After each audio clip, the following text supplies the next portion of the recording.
இந்த அண்ணன் திருமாவளவன் இருக்கார் இல்லையா, அவர் வந்து 2 சீட் தான் ஜெயிச்சிருக்கார்.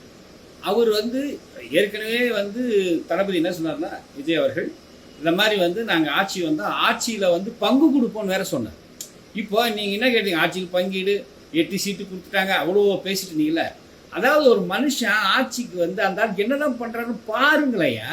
இதில் என்னையா உங்களுக்கு பிரச்சனை? எல்லாரும் ஆளுக்கு ஜவு மாதிரி இழுத்துன்னு இருந்தா ஒரு ஒரு ஒரு இளைஞன் வந்து ஆட்சிக்கு வரவே கூடாதா? ஆண்ட கட்சியே தான் வந்துட்டு இருக்கணுமா? ஆண்ட ஆட்சியே தான் சுரண்டிட்டு இருக்கணுமா? இதுக்கு நீங்கள்லாம் துணை போகணுமா? தயவு செய்து ஒரு நல்ல முடிவை எடுத்து ஒரு 6 மாதம் பாருங்கள். அவர் ஸ்டாலின் ஐயா சொன்ன மாதிரி பார்த்துட்டு அதுக்கப்புறம் சரி வரணும்னா என்னன்றது ஸ்டெப் எடுங்க. அதை விட்டுட்டு என்னங்க இப்படி பண்ணுறீங்க? இந்த கம்யூனிஸ்ட்ன்ற பேரில் 2 பேர் இருக்காங்க பாருங்கள். உண்மையிலே தேர் நாட் ரியல் கார்ல் மார்க்ஸை படிச்சிருக்காங்களா? எங்கெல்ஸ்னா என்னன்னு தெரியுமா? மார்க்சிசம் படிச்சிருக்காங்களா? என்ன லெனின் பற்றி தெரியுமா ஏதாவது? ஒருத்தங்க ஆட்சி அமைச்சா அதுக்கு என்னென்ன பண்ணலாம், எப்படி பண்ணலாம்? பாவங்க, தப்புங்க. வணக்கம் மக்களே, ரொம்ப நாள் கழிச்சு உங்களை நேரில் பார்க்குறேன். அதாவது ஒரு புதுசாக ஒரு ஆள் ஆட்சி அமைக்க வராருன்னா இந்த தமிழ்நாட்டில் என்னென்ன பிரச்சனை வருது பாருங்க. அதாவது உண்மையிலேயே மு.க. ஸ்டாலின் அவர்கள் நிச்சயமாக பாராட்டணும். நாங்கள் எந்தவித இடையூறும் தரமாட்டோம்னு சொல்லிட்டார்.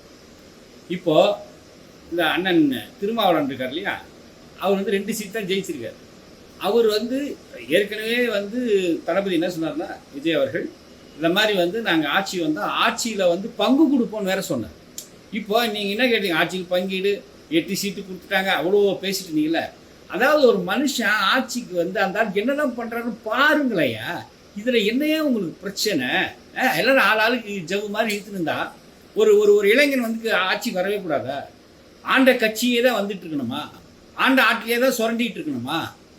இதுக்கு நீங்கள்லாம் துணை போகணுமா? தயவு செய்து ஒரு நல்ல முடிவை எடுத்து ஒரு 6 மாதம் பாருங்கள். அவர் ஸ்டாலின் ஐயா சொன்ன மாதிரி பார்த்துட்டு அதுக்கப்புறம் சரி வரணும்னா என்னன்றது ஸ்டெப் எடுங்க.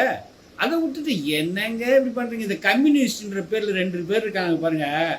உண்மையிலே தேர் நாட் ரியல் கார்ல் மார்க்ஸை படிச்சிருக்காங்களா? எங்கெல்ஸ்னா என்னன்னு தெரியுமா? மார்க்சிசம் படிச்சிருக்காங்களா? என்ன லெனின் பற்றி தெரியுமா ஏதாவது? ஒருத்தங்க ஆட்சி அமைச்சா அதுக்கு என்னென்ன பண்ணலாம், எப்படி பண்ணலாம்? பாவங்க, தப்புங்க. நம்ம தமிழக மக்கள் சில நேரத்தில் வந்து இந்த மாதிரி சேட்டையெல்லாம் பண்ணுவாங்க. அதாவது கரெக்டாக கொடுக்குறதே ஒரு 118 120 சீட்டு கொடுத்துருந்தா இந்த பிரச்சனையே வந்திருக்காது. அதில் லைட்டாக எப்படி ஓகே ரைட் சரி நடந்து முடிஞ்சிருச்சு. பெரும்பான்மை மெஜாரிட்டி எடுத்திருக்காரு. காங்கிரஸ் இப்போ 5 சீட்டு கொடுத்துட்டாங்க. ஸோ இப்போ 115 ஆயிடுச்சு. இன்னொரு 3 சீட்டு கொடுங்களா ஐயா. ஏயா பழைய பழப்பெருச்சாலையில் தான் தூக்கி கிடாச்சிட்டாங்கல்ல மக்கள். இனிமேல் கொஞ்சம் புதுசாக யோசிங்க, புதுசாக சிந்திங்க.